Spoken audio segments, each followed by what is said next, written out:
అందరికీ నమస్కారం. నేను మీ షణ్ముఖ్.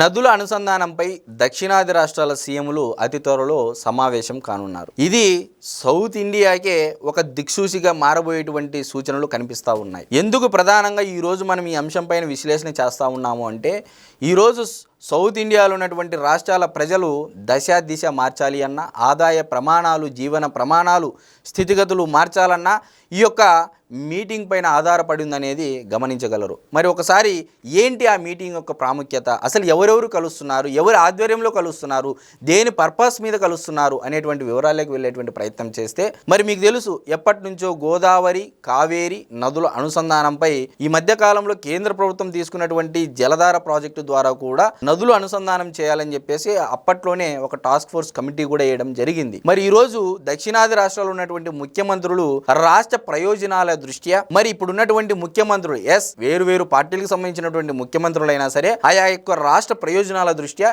ఈరోజు ఏకతాటిపైకి వచ్చి కేంద్ర జలశక్తి శాఖ మంత్రి అయినటువంటి సిఆర్ పాటిల్ గారి యొక్క ఆధ్వర్యంలో ఈరోజు 3 రాష్ట్రాల ముఖ్యమంత్రులు అనగా కర్ణాటక రాష్ట్ర ముఖ్యమంత్రి అయినటువంటి డికే శివకుమార్ గారు, తెలంగాణ రాష్ట్ర ముఖ్యమంత్రి అయినటువంటి రేవంత్ రెడ్డి గారు, మరి అదేవిధంగా ఆంధ్రప్రదేశ్ రాష్ట్ర ముఖ్యమంత్రి అయినటువంటి నారా చంద్రబాబు నాయుడు గారు జలశక్తి శాఖ మంత్రి సిఆర్ పాటిల్ ఆధ్వర్యంలో సమావేశంలో పాల్గొని ఉన్నటువంటి అంతర్రాష్ట్ర జల వివాదాల సమస్యకు పరిష్కారం వెతకాలి అని చెప్పేసి పూనుకున్నారు.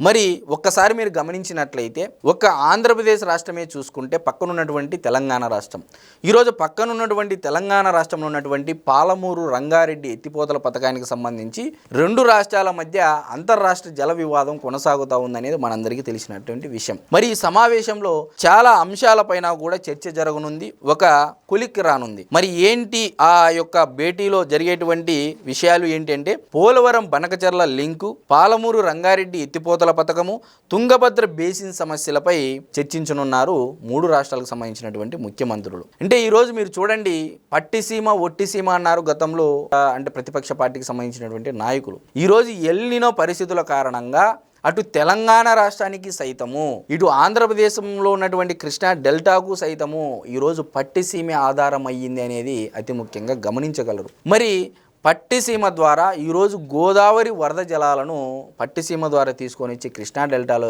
వేయడం ద్వారా ఈరోజు దామాష ప్రకారం తెలంగాణ రాష్ట్రం కూడా ఆ నీళ్లు వాడుకుంటుంది. ప్రకాశం బ్యారేజ్ నుంచి పైకి నాగార్జున సాగరు, ఇటు శ్రీశైలం ప్రాజెక్టుకు పంపింగ్ లిఫ్టింగ్ స్కీముల ద్వారా నీళ్లు పంపించేసి ఈరోజు దామాష ప్రకారం కూడా నీళ్లు వాడుకునేటువంటి వెసులుబాటు పక్కనున్నటువంటి తెలంగాణ రాష్ట్రానికి కూడా ఉంది. మరి ఈరోజు అదే పోలవరం ప్రాజెక్టు వచ్చే సంవత్సరానికి పూర్తి కానున్నటువంటి నేపథ్యంలో మరి ఒకవైపు కృష్ణానది క్యాచ్మెంట్ ఏరియాలో వరద లభ్యత నానాటికి తగ్గుతూ ఉంది. మీరు గమనిస్తే ఈ ఎల్నినో పరిస్థితుల కారణంగా ఇప్పటి వరకు శ్రీశైలం ప్రాజెక్టులకి అంటే పైన ఉన్నటువంటి వరద కారణంగా దిగువకు నీళ్ళు వచ్చినటువంటి పరిస్థితులు లేవు. ఈ రోజుటి వరకు ఆల్రెడీ ఆల్మట్టి డ్యాము గేట్లు తెరిచినా సరే, నారాయణపూర్ డ్యాము గేట్లు తెరిచినా సరే, శ్రీశైలం ప్రాజెక్టు నిండాలి అంటే భారీ స్థాయిలో వరద రావాల్సినటువంటి అవసరం ఎంతైనా ఉంది. మరి ఇటువంటి పరిస్థితుల్లో రాయలసీమ ప్రజలకు కూడా ఈ పట్టిసీమ ద్వారానే ఈరోజు నీళ్ళు అందుతూ ఉన్నాయి. ఇటువంటి పరిస్థితులు రాబోయే రోజుల్లో రాకూడదని చెప్పేసి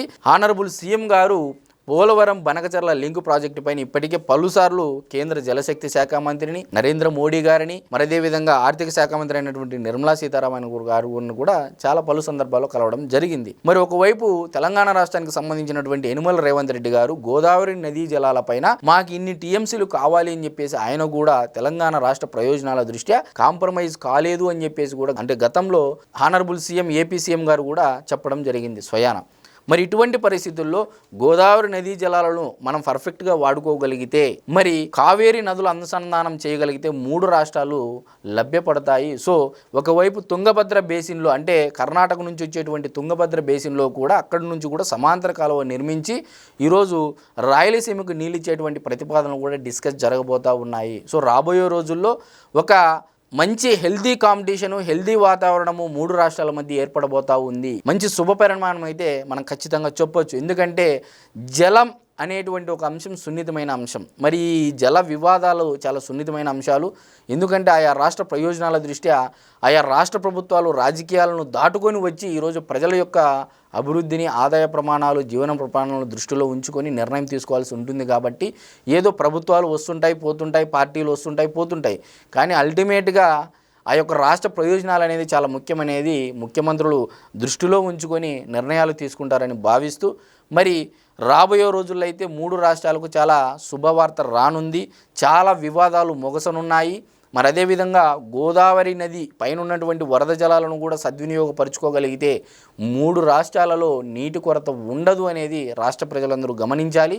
అతి ముఖ్యంగా 3 రాష్ట్రాలకు సంబంధించినటువంటి ప్రజలందరూ కూడా గమనించాలని చెప్పేసి నేను కోరుతా ఉన్నా. అందరికీ నమస్కారం.